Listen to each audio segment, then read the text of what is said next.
बिस्मिल्लाहिर्रहमानिर्रहीम। अस्सलाम वालेकुम। आजकल लड़के और लड़कियां मोहब्बत में एक दूसरे को तहाइफ देते हैं और मोहब्बत का इजहार करते हैं, जबकि इस्लाम इसके बारे में क्या कहता है आइए जानते हैं।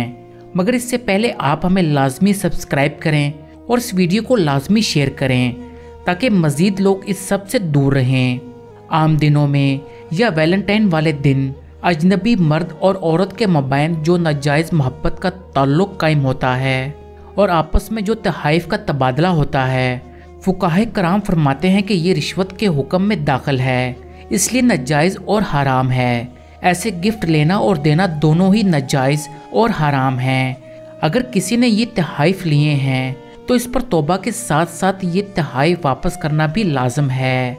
चुनाचा बहरुल अल राइक में है, आशिक और माशूक नाजायज़ मोहब्बत में गिरफ्तार आपस में एक दूसरे को जो तहाइफ देते हैं वो रिश्वत है, इनका वापस करना वाजिब है और वो मलकियत में दाखिल नहीं होते, इसलिए नाजायज़ मोहब्बत में तहाइफ देना दुरुस्त नहीं है। हमें ना तो नाजायज़ मोहब्बत करनी चाहिए और ना ही इन फजूलियात में पड़ना चाहिए। खुदा हम सबका हामी नासिर हो और हमें इन फजूलियात से दूर रखे। आप हमें लाजमी सब्सक्राइब करें और इसको लाजमी शेयर करें ताकि और लोग भी इन फजूलियात से बच सकें। जज़ाकल्लाह।